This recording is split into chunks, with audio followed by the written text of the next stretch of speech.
What is school for? Feel free to call me slow, but I spent 16 years going to school, and I still don't know. When I finished, I didn't know how to do my own taxes, purchase a home, or apply for a loan. I didn't know a thing about investments, building credit, or getting a job. I graduated at the top of my class, and what did I have? This fancy diploma to sit at home with my mom. But luckily, they did teach me some important skills like factoring trinomials and how mitochondria is the powerhouse of the cell. I'm so happy I remember the Pythagorean theorem, because it helped me a lot. Okay, I'm lying. Let me stop. Because all the stuff they taught me, truthfully, I forgot. Mom, remember when you would ask me, what did you learn in school today? And I would say, nothing much. I wasn't being modest. The truth about it, Mom, is I had already forgotten. And it's not just me. Millions of students sing the same song. How many of you guys avoid eye contact with the teacher to try not to get caught upon? Afraid to raise your hand for fear of being wrong, which proves that school isn't an environment for learning or building up the intellect. It's just a game you play for grades and how many A's you can collect.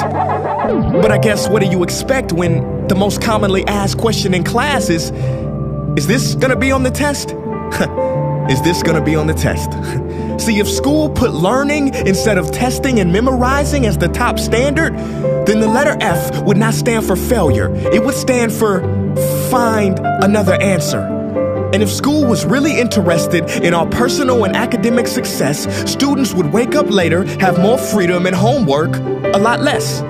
And that's not my opinion. This conclusion has been scientifically tested and proven. And any teacher that doesn't believe me, feel free to check my works cited page to inspect. Oh, and I did it in MLA format because I know that's all you will accept. See, students would get more benefit from an extra hour of sleep than putting them through the torture of an extra essay, reading 150 pages, doing problems 1 through 60 on a worksheet, and having 3 projects due by the end of the week. Not only is it pointless pain, but it's also dim-witted. Because we get so much work, but they don't teach the time management skills to deal with it. See, in school, we are controlled by bells. We have to learn in rooms with the feng shui of a prison cell. We have to ask permission to relieve bodily functions, but not before the teacher asks a million questions like, why didn't you go before class? I'm sorry, my bladder is kind of on its own schedule and it's not always timely. See, teachers always say, use your time wisely. But that never made sense to me. Because these 6 cruel hours of our lives we call school might literally be the worst use of time management ever in history. Think about it. The traditional teaching method is foolish. No, it's useless, multiplied by the square root of stupid. What they do is they cram information in your head, force feeding you, and then you throw it up on the test. That's not education. That's bulimia. And the more bulimic you are, the better you will do on their assessments. So it's no wonder why so many students graduate mentally and emotionally anorexic. See, school teaches you how to memorize dots. True education should teach you how to connect them. True education teaches you how to catch a fish. School teaches you, yeah, you caught the fish, but you didn't show your work, so it doesn't count. Throw it back. I'm just asking, what is school for? It's not education. That's just not true. If you still think that, you might be sniffing glue. See, the word education comes from the Latin root educe, meaning bring out, i.e. bring the gifts out of a person and make them viable. But school doesn't bring out much. It just stuffs more facts inside of you. Now, some of that stuff is justifiable. We need reading, writing, and some arithmetic. That's fair. But are you telling me metamorphic and igneous rocks are more important than self-care?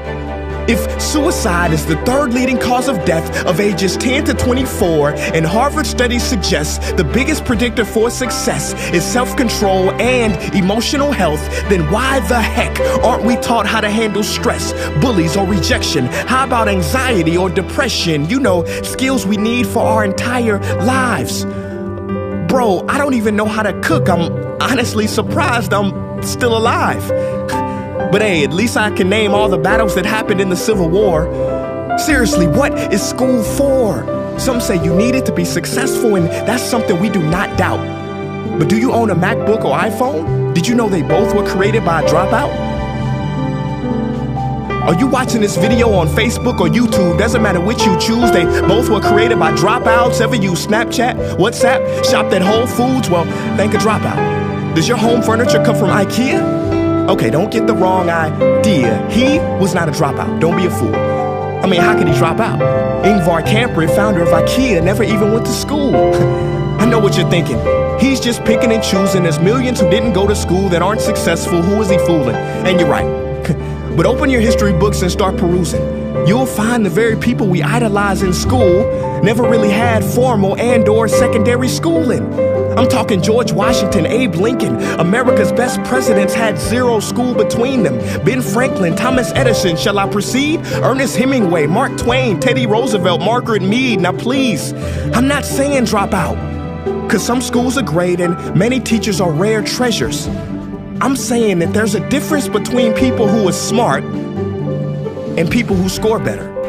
I'm saying that your future is something that no test will ever measure, even if that test begins in 3 letters like SAT, ACT. It's BS if they say those determine your LIFE. No, your destiny is in your hands. You must shape it to be great.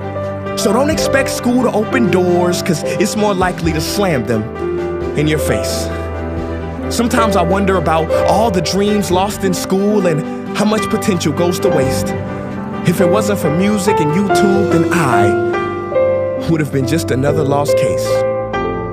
Everybody watching this, please, close your eyes. Imagine a child sitting in the back of some teacher's class in some town. He never raises his hand, he fails most of his classes, but inside of him, there is a passion. And if nurtured and brought out, will lead him to discover the cure for cancer. But you see, I'm afraid that that child's gift will never come out. He will never win the Nobel Prize award because in class he was ignored and his worth was judged only by his scores. So teachers, principals, parents, advisors, and students, I ask one more time, what is school for?